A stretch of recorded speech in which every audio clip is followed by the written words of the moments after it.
Thanks for clicking on this video. We're going to go through some top concert moments from last year, being 2024. If you watched the last video and you left a comment on my last video, you have a chance to win a free record. So let's get to that. But first, I was cleaning up my room. I'm always cleaning up my room. The Funhouse has tons of junk. And I found an old Cream magazine. And I'm keeping some, and I'm also getting rid of some, selling some. Look at that. AC/DC Back in Black advertisement. Nobody knew, you know, what kind of impact this album would have. Not a lot of bands are able to take one iconic lead singer and then sadly they had to replace him and come out with Brian Johnson, a new singer, and just, you know, become commercially more successful. I do like the Bon Scott era stuff more than the Brian Johnson, but Back in Black, for those about to rock, great albums. What have I been listening to lately? Oh, I just got this. I think this came out in the mid-80s. Government Issue, a band that I've been wanting to check out, I don't know, for 40 years now. Always a punk band. My friends always loved them. This is their album, You, and I really like it. It's a lot, I would say, more like post-punky type stuff. It's really cool stuff, so I'm happy to have Government Issue. But let's get to the giveaway for the album. There's only like, I only had like just over 100 views, and everyone that left a comment was, I don't know, 8 comments. So yeah, whenever I run a contest, you want to enter it, because my channel isn't that popular, so you always have a great chance. All right, let me mix these up and pick out somebody's screen name. That screen name is DJ Brooklyn N64. So I'll leave you a comment, DJ Brooklyn N64, if you want to comment here. But I will get in contact with you, and you are the proud owner of this Pop Punk Perfection. We've been getting really good reviews on this. Space Age Zero's new album that came out from the band that I'm in. It's got, what, 12 tracks? Hopefully you like about 8 of them. I don't know.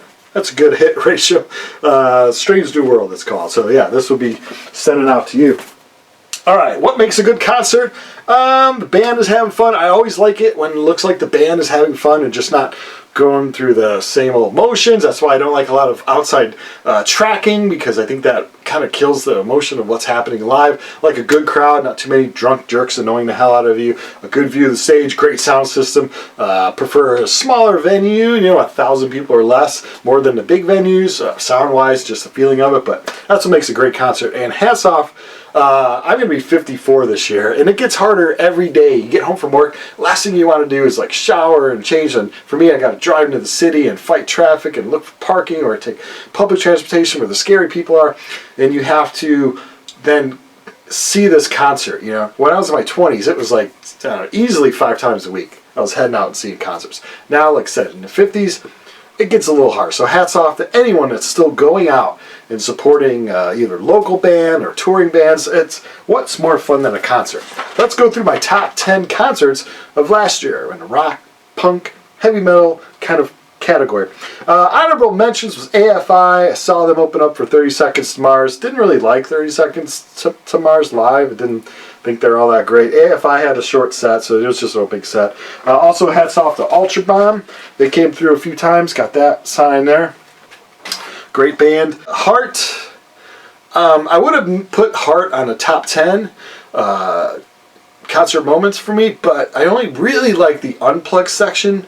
They did a few Zeppelin songs and some older Heart songs. I've seen Heart numerous times, so it didn't really strike me as anything that great. And Mastodon and Slayer both saw at Riot Fest. Didn't catch their whole shows because I was seeing other things, so I didn't want to put them on because I didn't really see their whole sets. But from what I heard, that was really good. And I saw there's a band, old band from Chicago, Material Issue.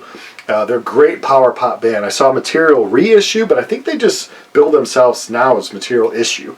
Of course, the singer, Jim, passed away years and years ago, and they have a new singer there, and he did a great job. Great show, but didn't crack my top 10. Also, every year I try to get out of my comfort zone and allow my wife to bring me to a show. She brought me to Janet Jackson and Nelly. Whoa, it's hot in here. Did I have a good time? Yeah, I knew a few Janet Jackson songs. She's in the Rock and Roll Hall of Fame. I can, you know, I've heard of her brother Mike. But yeah, did I have a good time? No, I think she was singing to a track. She was singing, but yeah, a lot of tracks. It just wasn't my thing. But you know, it's always fun to go see a live band, no matter what kind of music they are, if the majority of it is playing live. It's just, for me, it's always fun. Let's go, top 10. Number 10 for me was Brutus at Riot Fest. Brutus is a band from Belgium, I believe. Some would call them heavy metal, some would call them like heavy alternative rock.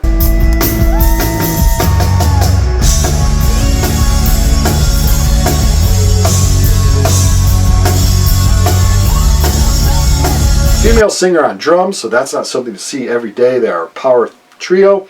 I think they have 3 albums, and I have their second and third album. You know, when the band is playing an outside festival, and here they are in the U.S. touring, it just seemed like they were excited. Powerhouse of a band, yeah. So for me, number 10 was Brutus at Riot Fest. Number 9 was Iron Maiden at Rosemont. I did a video here that just is about that show. But yeah, it was a great, they're highlighting Somewhere in Time. I think they did 5 songs of Somewhere in Time, and then they're highlighting their latest album, Senjutsu. So yeah, it was good times. Bruce sounded great.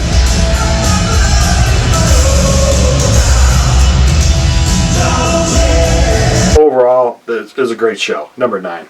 Number 8 was Wasp at Arcata Theater. Arcata Theater is a really cool place up in St. Charles, Illinois. That happened in November. Blackie Lawless and the boys, his team of the 3 other musicians he has. I think he plays in some tracks and stuff.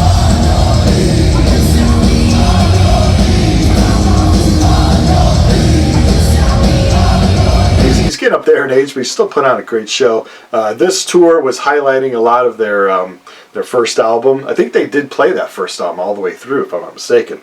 So yeah, it was a great tour. So yeah, he got number 8. Number 7 was Public Enemy.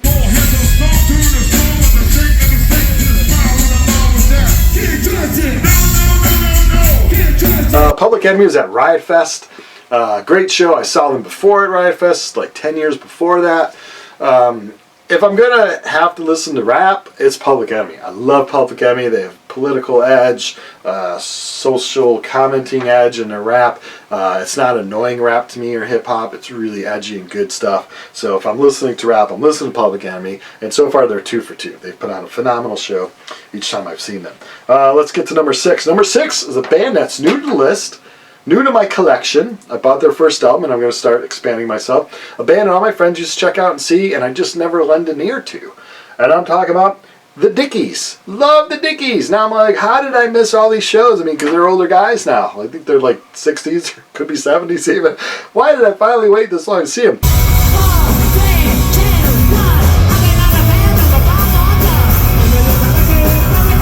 Saw them at Riot Fest and had a great time. They played great and had a great show. The band that opened, played right before them at Riot Fest, gets into my number 5, the Dead Milkmen.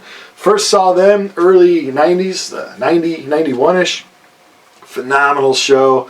Oh, they were so much fun. That young, stupid, silly punk rock stuff. Yeah, they had the punk rock girl single on MTV, but if you know the band, you know there's tons of other songs that are great from them.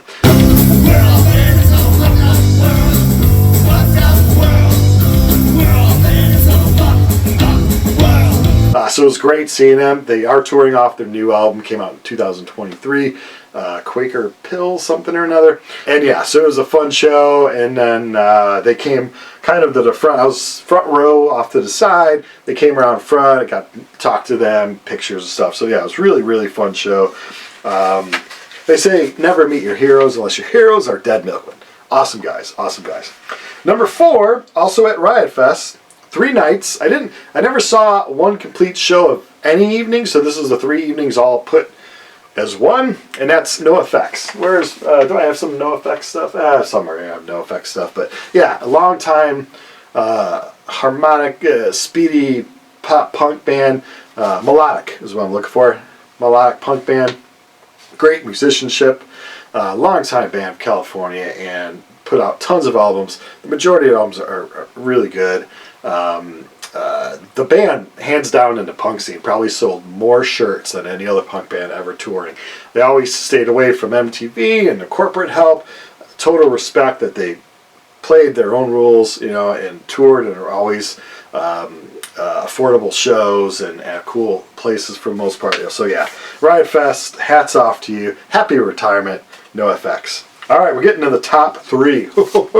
Number 3, I actually did a video review for the whole show, so you'll be able to check that out, because I'm just going to say how I felt about Smashing Pumpkins and Green Day.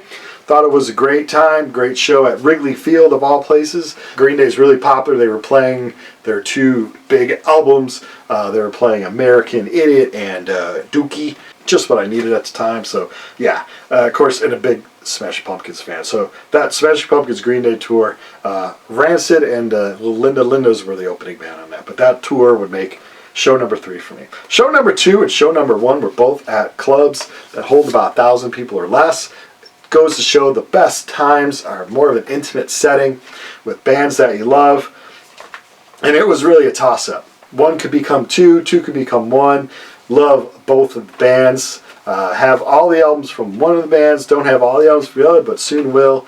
But yeah, just great time. So number 2 was the one and only Buffalo Tom at the Metro. If you live in the Chicago area, it's probably one of the Vic and the Metro to me are one of the cooler places to see a show. Holds about 1,000 people, and it was great. It was an evening with Buffalo Tom, so I didn't have to worry about opening bands or anything. They just came out, played their set, which was awesome. To you, if you're more of a heavy metal person or a classic rock person, you're saying, who are they? Well, if you want to go check out 1992's Let Me Come Over, so ever see this cover, probably should stand out in an album store. This is the reissue of it.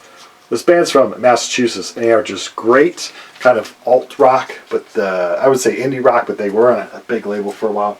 And then they're still going strong. They sounded great.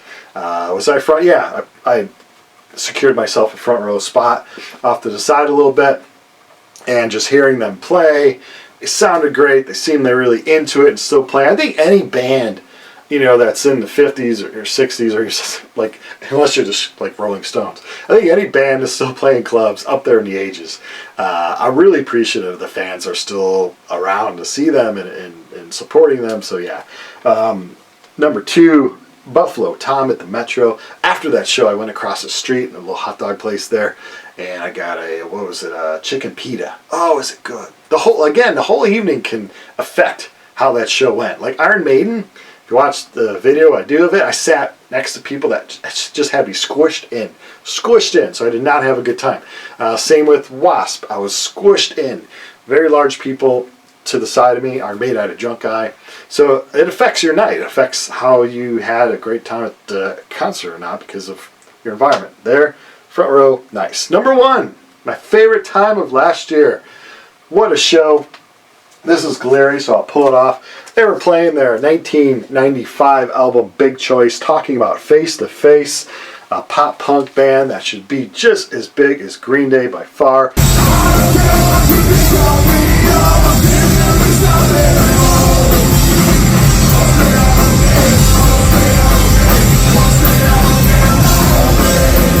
From California, they're still going strong, obviously. They played the Colbert Lounge here in Chicago. Face to Face, playing this album front to back. Man, oh man, I do like their first album a little bit more, but I mean, this is perfection, pop punk perfection. The angst and the singing along, and the band seemed happy. The crowd was tight, filled in this club. It's good times. There's nothing like live rock and roll. I don't get how just everyone in the world does it. Sorry for the kids growing up today that have to listen to the garbage that's on the radio now. A lot of it is garbage. Man, there's nothing like getting into a sweaty old smelly club and listening to some pounding rock and roll music. It is the best. Alright, let me know in the comments below any shows that you love that you saw in 2024. Here we are in 2025. Welcome. Once again, thanks for tuning in for Brian's Funhouse, and have a great day.